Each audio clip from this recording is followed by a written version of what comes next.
だが。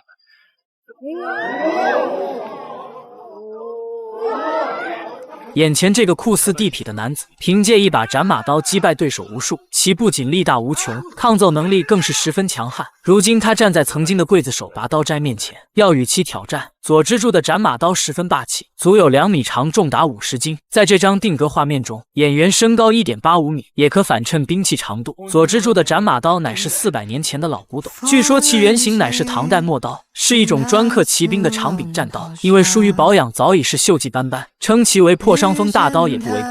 佐之助率先出手，蓄力挥刀劈面斩击，剑心向左侧闪避，佐之助一刀斩空后立刻改为横斩，剑心俯身在避。佐之助见状迅速低扫其下路，但被剑心向后跳步避开。剑心不愿与其动手，施展飞天御剑流的身法灵活闪躲，而佐之助在后挥刀猛追，紧跟着再度以一记劈斩接低扫进攻，在被剑心避开后立刻接一记直刺，剑心迅速向右侧闪避，在其一刀刺空之际迅速近身制住其持刀手，仅此一招便可见二人实力差距。斩马刀本就笨重，若是剑心施展拔刀术，想必瞬间便可解决战斗。佐之助向后使力挣脱控制，随后再度举刀直刺，剑心向一侧轻轻一闪，而佐之助收力不及，眼看就要冲入河中，却不料竟被剑心拉住。佐之助大感耻辱，回身便砍，而剑心顺势抄起一根竹竿，只轻轻一跃便过了河。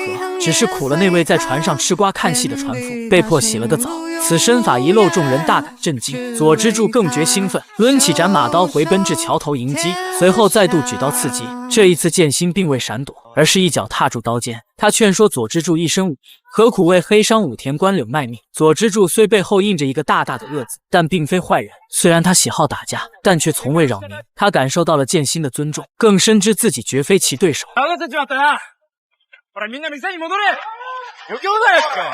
二人就此罢手。正所谓不打不相识，佐之助将成为剑心日后最好的朋友。在众人散去之际，有一身着和服的女子前来迎接剑心，她的名字叫神谷薰，是这世上最善良的女人。她与剑心相识才不过数日，此前剑心曾从刃卫手中将她救下，又在神谷道场被打砸时再次仗义出手，并一人揽下了所有罪责。而当时两人只是陌生人。在剑心出狱那天，他在秋雨中伫立，早早等在了门外。他知道剑心是个无家可归的浪客，也已知晓他身为刽子手的不堪过往，但却仍是义无反顾地选择接纳他。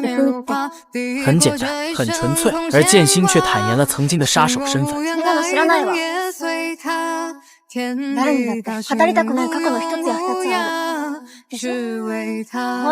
两人因此结缘，薰与剑的故事就此展开。雨中的这段对白堪称全片经典。有很多人说神谷薰的饰演者不够漂亮，与雪代巴的差距太大，其实这只不过是造型的原因罢了。雪代巴是个世家女子，而神谷薰却是个习武之人。看过演员吴景孝的时装照，你或许会有所改观。那时的他只有17岁。两人回到了神谷道场，却没想到有位刚沐浴的女子突然出现。原来女人的名字叫高和惠，乃是黑商武田官柳的女人。官柳利用其家传的医术为自己制作新型鸦片，意图毁灭日本。对神谷道场的破坏也是其怂恿手下所为，为的是将其改造成码头。高和惠不忍鸦片害人，于是拼命逃了出来。几人出于善意，最终还是收留了他。神谷薰为剑心拿来换洗的衣物，那是他父亲年轻时的衣服。剑心经典的红色皮肤便是由来于此。剑心来到院中伫立，一阵风拂过他的脸颊，抬头仰望，闭眼，他感受到了从未有过的人生，或许这便是幸福的滋味。然而假拔刀斋认为近在先腥风血雨，10余名警察和平民皆丧命其刀下。剑心望着前来认领尸体的家属，回忆起了那段不堪的过往。在14年前的一个夜晚，还是刽子手的剑心奉命执行暗杀任务。在一处小巷中，几名武士正自谈笑风生，而其中有个名叫清里明良的年轻武士即将成婚。突然有一道黑影挡住了众人去路，正是拔刀斋剑心。他丝毫不顾众人呵斥，俯身疾奔而来。飞天御剑流的绝技无人能挡，樱花仍自飘落，而一众武士却已尽皆被砍翻在地。剑心正欲离开，却未料到有一个武士未死，挣扎着站起。